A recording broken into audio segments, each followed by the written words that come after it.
వేంపల్ల ప్రజలకందరికీ నమస్కారం. వేంపల్ల అంటే వైఎస్ వివేకానంద రెడ్డి గారికి చాలా చాలా ముఖ్యం. పులివెందుల తర్వాత అది పెద్ద ఊరు వేంపల్ల. అంతేకాదు ఇక్కడే మా అమ్మగారు ఒకసారి మండలాధ్యక్షురాలుగా ఉన్నారు. ఇక్కడే ఒక ఆఫీస్ కూడా ఉండేది వైఎస్ వివేకానంద రెడ్డి గారికి.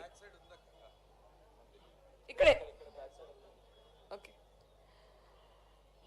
ఎప్పుడు తరచూ వచ్చేవారు. ఇక్కడ పొలాలు ఉండేటి.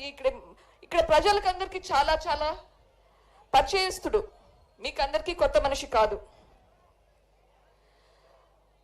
వైఎస్ వివేకానంద రెడ్డి, వైఎస్ రాజశేఖర రెడ్డి గురించి మీకు ఏది కొత్తగా చెప్పాల్సిన అవసరం లేదు. ఇంకా మీరే నాకు చెప్తారు వాళ్ళు ఇట్లా చేశారు అట్లా చేశారు అని చెప్పి. గత 2-3 రోజులుగా ఇక్కడ చాలా మందిని కలుస్తూ ఉన్నాను. నాకు తెలియనివి చాలా చెప్తూ ఉన్నారు.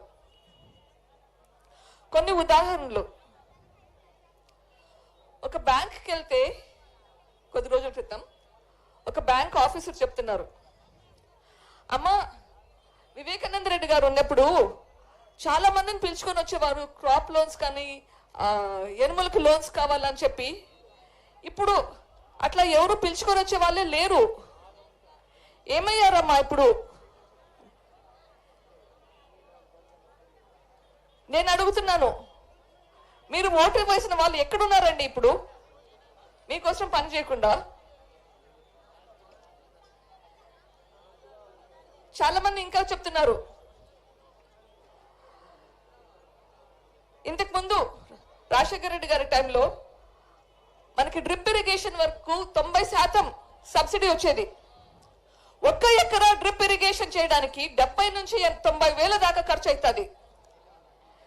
దీనికి 90% సబ్సిడీ వచ్చేది. ఇప్పుడు అసలు కానరాలేదు. డ్రిప్ ఇరిగేషన్ పక్కన పెట్టండి, ట్రాక్టర్లకు కానీ టార్పోలిన్కి కానీ స్ప్రేయర్లకు కానీ దేనికే కానీ సపోర్ట్ సిస్టమ్ లేకుండా చేసేసారు.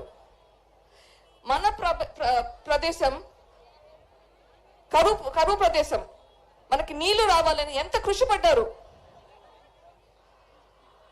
కానీ ఇంతకంటే ఎక్కువ నాకు అర్థమైంది వచ్చేసి వివేకానంద రెడ్డి గారికి మీరు చూపించే ఆప్యాయత, అనుబంధం. ఒక్కొక్కరితో మాట్లాడుతుంటే ఏడుపు వస్తున్నాయి, కళ్ళు నీళ్ళు వస్తున్నాయి. మీరు ఇప్పుడు నిర్ణయం చేసుకోవాల్సిన సమయం వచ్చింది. అంటే ఎట్లా నిర్ణయం చేసుకుంటామమ్మా, ఎట్లా నిర్ణయం చేసుకుంటాము అని బాధపడుతున్నారు. ఈ కుటుంబం చెల్లిపోతుంటే ఎట్లా నిర్ణయం చేసుకుంటారు అని బాధపడుతున్నారు.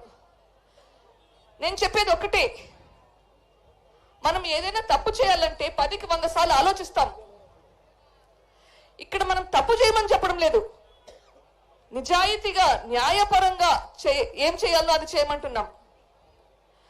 తప్పు చేయాలంటే భయపడాలి. మనం కరెక్ట్ గా ఉండడానికి ఎందుకు భయపడుతున్నాం? ఇది ఆలోచించాల్సిన అవసరం ఉందా? అసలు మీ మనిషికి జరిగిన అన్యాయం గురించి మాట్లాడడానికి ఎందుకు భయపడాలి? ఇదంతా విన్నాక మీరందరినీ ఇక్కడ చూస్తుంటే చాలా చాలా మనసు ఉప్పొంగిపోతుంది. ఇప్పుడు మనం న్యాయం వైపు ఉన్నామా అన్యాయం వైపు ఉన్నామా ఆలోచించాలి. అంతే. మన డిసిషన్ మేకింగ్ అనేది చాలా సులభమవుతుంది.